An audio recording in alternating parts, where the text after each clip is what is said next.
'అన్వేషణ' మూవీకి చాలా పెద్ద ఫ్యాన్‌ని.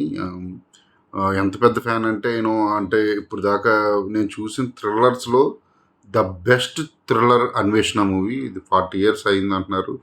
ఆహ్, ఆ సినిమా రిలీజ్ అయినప్పుడు యాక్చువల్లీ నేను పుట్టలేదు. ఆ మూవీ గురించి నేను ఎదుగుతున్న టైంలో తెలుసుకుని, విని నేను ఆ మూవీని చూసా. ఫస్ట్ టైమ్ ఎప్పుడైతే చూసానో అప్పటి నుంచి షాక్. ఆల్మోస్ట్ ఇప్పటి వరకు 10 టైమ్స్ అయినా చూసుంటాను. ఓకే.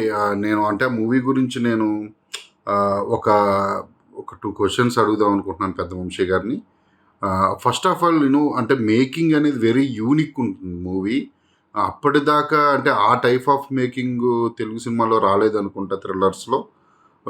ఎలా అనుకున్నారు సార్ మీరు? అంటే స్టోరీ రాసుకునేటప్పుడే రైటింగ్ టైంలోనే మేకింగ్ ఇలా ఉండాలి, నంబర్ ఆఫ్ షాట్స్, కట్స్‌తో వెళ్ళాలి అని మీరు అనుకున్నారా? లేకపోతే అది ఏమన్నా షూట్ జరుగుతూ ఉన్నప్పుడు ఇంప్రూవ్ అయిన థాటా? అసలు ఆ మేకింగు, ఎడిట్ ప్యాటర్న్ కానివ్వండి అవన్నీ. అదొక క్వెషన్ నాకు ఆన్సర్ చెప్పండి సార్ ప్లీజ్. ఇప్పుడు మన ఇండియన్ డైరెక్టర్స్‌లో సజ్జిత్ రే గారు మొత్తం స్టోరీ బోర్డ్ అంతా రాసుకుని, అంటే బొమ్మలు గిమ్మలన్నీ వేసుకుని, లొకేషన్‌కి వెళ్ళి ఏదైతే రాసుకున్నారో అది పిక్చరైజ్ చేస్తారు ఆయన.